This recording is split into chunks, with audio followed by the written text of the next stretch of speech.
আসসালামু আলাইকুম এভরিওয়ান, সকলে কেমন আছেন? আজকে আপনাদের সাথে শেয়ার করতে চলছি 8-9 বছরের বেবির একটি ডিজাইনার ফ্রক। প্রথমেই আমি নিচের পার্ট কেটে নিয়েছি। নিচের পার্টের জন্য আমি এখানে 26 ইঞ্চি ঝুলে কেটে নিয়েছি, কারণ আমার এই জামাটির মোট ঝুল থাকবে 35, বাকিটা উপর অংশ নিব।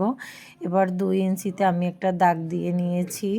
আর কাঁধ লাইন আমার মোট হচ্ছে 5, আর গলার বক্সের জন্য নিচে দাগ দিয়ে একটা বক্স করে নিলাম 2 ইঞ্চি। এদিকে আমার কাঁধ লাইন যেহেতু 5 ইঞ্চি 2 সুতার মতো, এখন আমি মোহরা কেটে নিব। 5.5 দিতে পারেন মোহরা, কিংবা 5ও দিতে পারেন। এটা যার যার মানে পছন্দ অনুযায়ী লুজ পড়বে না ঢিল পড়বে। আমি এখানে 5.5 দিয়েছি। যা কাঁধ লাইন তাই আপনার হচ্ছে মোহরা। এবার বডির মাপটা নিয়ে নিয়েছি যার যার বডির শেপ অনুযায়ী। আমার বডি ছিল এখানে 8.5, নিচে আমি 1.5 ইঞ্চি কম দিয়ে যে করে দিলাম। অতঃপর আমি এখানে নিচে যাতে ঝুলে না যায় এজন্য 1 ইঞ্চি ডাউন করে দিলাম। দেখেন, আপনাদের যাদের ডাউন দিতে সমস্যা তাদের কাছে শেপ স্কেল থাকলে এইভাবে আপনারা ডাউন করে নিতে পারবেন। এই যে দেখেন, প্রত্যেকটা মেজারমেন্ট, আসলে বডির মেজারমেন্ট এগুলো না বললেও চলতো, কারণ এটা এক একটা বাচ্চার এক এক রকম থাকে। তবে আমি সবসময় 1.5 ইঞ্চি মিনিমাম বাড়িয়ে রাখি, কারণ এখন সময়টা উঠতি বয়স এবং বাড়তি বয়স দুটোই, মানে বাচ্চারা কখন চিকন থাকবে মোটা হবে বলা যায় না, এই জন্য মিনিমাম 1.5 ইঞ্চি কাপড় বেশি রাখবেনই। এবার আমি সামনের পাটে একটু কুচি দিব, এই কারণে এখানে সামনের অংশে আমি ব্ল্যাক নিলাম, আর এটা আমি পিছনের পাট কাটছিলাম।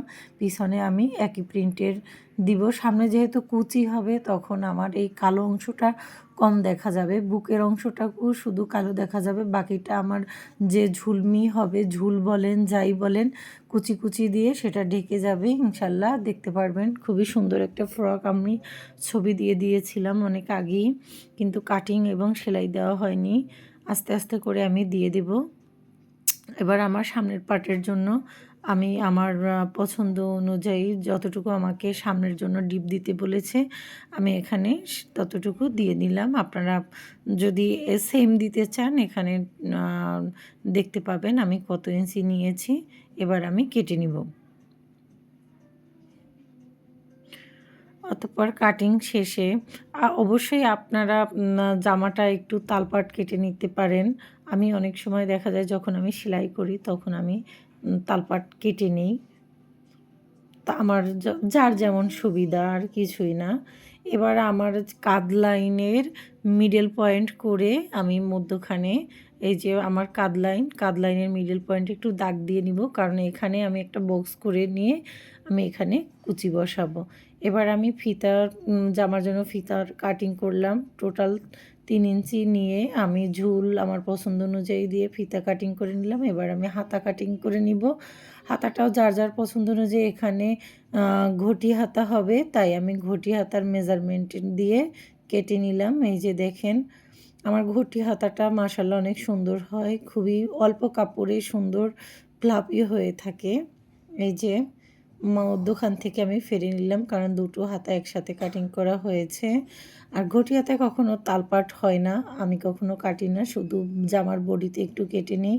এবার আমি গলার পাইপিংয়ের জন্য একটু পাইপিংয়ের কাপড় তো জানেনই তেরা করে কাটতে হয়। যদি আপনাদের কারোর না জানা থাকে কমেন্টে লিখবেন, আমি একদিন আলাদা করে একটা ভিডিও দিয়ে দিব ইনশাল্লাহ।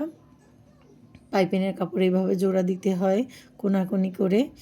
এবার আমি যতটুকু কাপড় অবশিষ্ট রয়েছে ততটুকু দিয়ে আমি আমার সামনের পাটের জন্য 3 ইঞ্চি চওড়া কাপড় রেখে আমি যতটুকু আছে কুচির জন্য রেডি করে নিলাম। ব্যাস হয়ে গেল। আর এবার আমি পিছনে যে চেন ঘর দিব এই জন্য কাপড়টা কেটে নিলাম, কারণ বাড়তি কাপড় রেখে আমি কাটিনি।